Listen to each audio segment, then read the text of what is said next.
पाऊस जेव्हा येत नव्हता तर तेव्हा इतकी सगळ्यांनी वाट बघितली आणि आता पाऊस येतोय ना तर इतका कंटाळा आलाय, म्हणजे कंटिन्यू पाऊस चालू आहे आणि रात्रभर आता पाऊस झालेला आहे. झाडांची अशी काही दशा झालेली आहे, बहुतेक त्याचे जे ड्रेनिंगचे जे होल्स आहेत तर ते ब्लॉक झालेले आहे, त्यामुळे पूर्ण कुंड्यांमध्ये पाणी साचलेलं आहे आणि रात्रभर पाऊस असल्यामुळं ते काही पाणी खाली गेलंच नाही. तर कुंड्यांमधलं पाणी काढून टाकलं आणि मी काल मटकी भिजू घातलेली होती, तर मटकीला आता असे मोड आलेले आहेत छानपैकी. तर म्हटलं मग काहीतरी नाश्ता करूया आणि त्यामुळं मग आता पोहे आणि मटकीचा नाश्ता करायचा होता. तर म्हटलं आता मटकी तुमच्यासोबत पण शेअर करते. तर मी याच्यामध्ये पहिले जिरे मोहऱ्या तेलामध्ये फ्राय करून घेतल्यानंतर मग मिरची कांदा असं फ्राय करून घेतला आणि कांदा थोडा ब्राऊन झाल्याच्यानंतर त्याच्यामध्ये भाजलेले शेंगदाणे ॲड केले आणि नंतर मग अशी ही मटकीची बोड आलेली आहे ती वॉश करून घेतली आहे.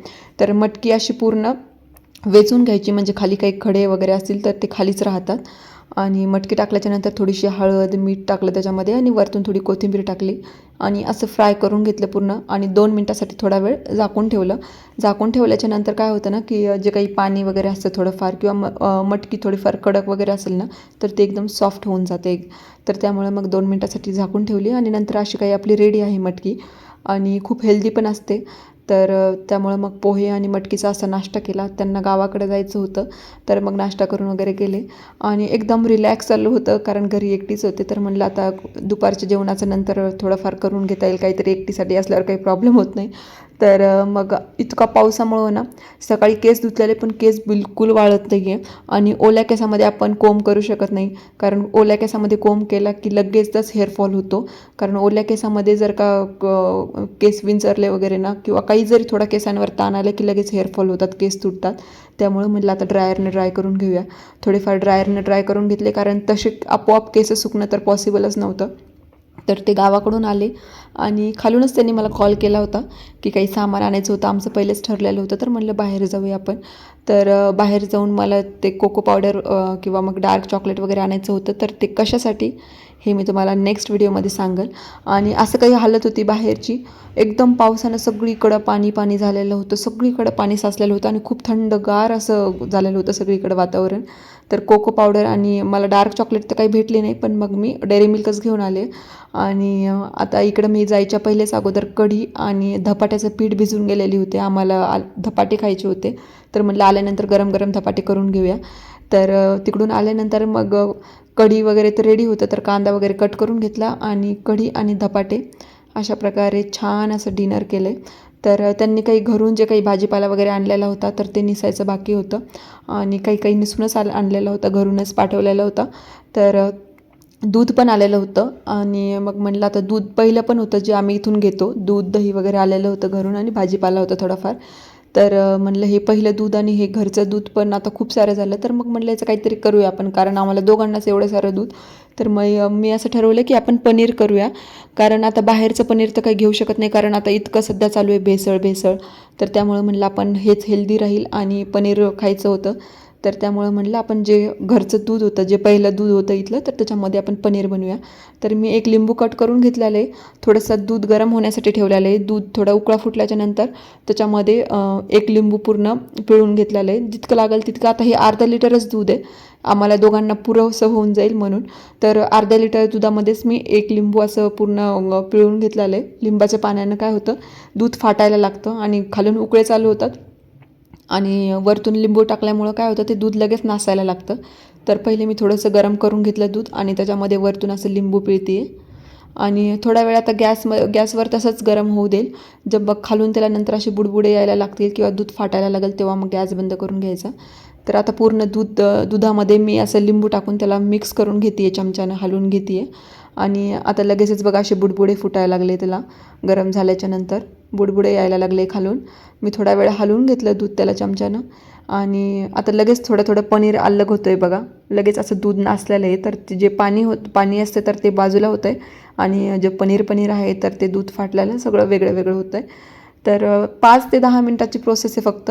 आणि मेन म्हणजे हेल्दी पनीर बाहेर इतकं भेसळचं चालू आहे ना सध्या. तर संभाजीनगरमध्ये सुद्धा खूप चालू आहे, खूप ठिकाणी छापे पडले वगैरे येते, रोज न्यूज येत आहेत. म्हणलं आता घरगुतीच करूया आपण. आणि दूध होतं तर म्हणलं आपण आता करून घेऊया. तर असं छानपैकी पनीर होते आणि घरचं पहिले पण मी केलेलं आहे, पण आपण थोडा कंटाळा करतो की काही नाही बाहेर जाऊन आणायचं वगैरे, पण बाहेरच्या याच्यामध्ये इतकी सारी भेसळ आहे आणि हेल्दी पण नाही आहे ते. तर आता आपण काय खातो हेच आपल्याला कळत नाही आहे, कारण सांगू शकत नाही आपण की कुठलं प्युअर आहे किंवा कुठलं भेसळयुक्त आहे वगैरे. तर आता हे पूर्ण असं पनीर सगळं बाहेर झालेलं आहे, त्याचं वेगळं झालेलं आहे आणि खूप 5 ते 10 मिनटाचीच प्रोसेस आहे फक्त. याला पूर्ण उकळा फुटल्याच्या नंतर ना मी गॅस बंद करून दिला आणि थोडा वेळेला असं थंड होण्यासाठी ठेवलं, म्हणजे रेस्ट केल्याच्या नंतर काय होतं ते पनीर वगैरे सगळं पूर्णपणे असं वेगळं होऊन जाईल. तर बाहेरून असं काहीतरी आणण्यापेक्षा मग म्हणलं आपण घरीच ट्राय करत जाऊया, घरचंच खाऊया आणि घरचंसुद्धा खूप टेस्टी होतं, मेन म्हणजे हेल्दी राहतं. तर थोडा वेळ मग आता हे थंड होण्यासाठी ठेवलं आणि जे घरून दूध आलेलं होतं, तर घरचं तर मग हेल्दी असतंच, घरचं छानच असतं. तर त्याचा चहा किंवा कॉफी वगैरे मग छान होतो किंवा नुसतं प्यायला खायलासुद्धा घरचं दूध छानच लागतं. तर कारण आता हे जे आम्ही इकडून घेतो तर ते सुद्धा मिक्स असतंच थोडंफार त्याच्यामध्ये पाणी किंवा खूप आणि घरचं दूध एकदम घट्ट असतं, तर मग चहा कॉफी छान लागते त्याची. तर म्हणलं हे घरचं दूध आपण तसंच ठेवूया आणि पहिल्या दुधाचंच बनवून घेऊया पनीर. तर घरचं दूध तापवण्यासाठी ठेवलं मी आणि नंतर मग आता पनीर थोडं थंड झालेलं आहे, हे जे दूध नासवलेलं आहे ते. तर एक सुती कपडा घेतला आहे मी आणि सुती कपड्यामध्ये आता ते पूर्ण आपल्याला बांधून ठेवायचं आहे. तर त्याचं पाणी मी बाजूला काढलं थोडंसं, पण मग पाण्यामध्ये पण थोडंफार होतं त्याचं पनीरचं पार्टिकल्स ते. तर म्हणलं मग आपण सगळं असंच पाण्यासकट गाळून घेऊया. तर नंतर मग मी पूर्ण ते जे पाणी होतं ते पूर्ण आता कपड्यामध्ये खाली एक प्लेट ठेवली आणि त्याच्यामध्ये हे पूर्ण पाणी काढून घेतलं आहे. अजून पण एवढं थंड नाही झालेलं, थोड्याफार वाफच निघते त्याच्या, पण म्हणलं मग करून घेऊया आपण हे लगेचच, कारण मग त्याला बांधून ठेवायला एक टाईम लागतो भरात आणि मेन म्हणजे रात्रभर पूर्ण असं बांधून ठेवायचं त्याच्यावर काहीतरी वजन ठेवून. तर असं पनीर पूर्ण मी आता काढून घेतलेलं आहे, बऱ्यापैकी पनीर निघालं आहे आणि आमच्या दोघांपुरता तर एकदम म्हणजे भाजी एकदम व्यवस्थित होऊन जाईल तेवढ्या याच्यामध्ये. तर जास्त जर करायचं असेल तर जास्त पण करू शकतो किंवा मग आता अर्धा लिटर दुधामध्ये एवढा निघला तर 1 लिटर दुधामध्ये भरपूर पनीर निघतो.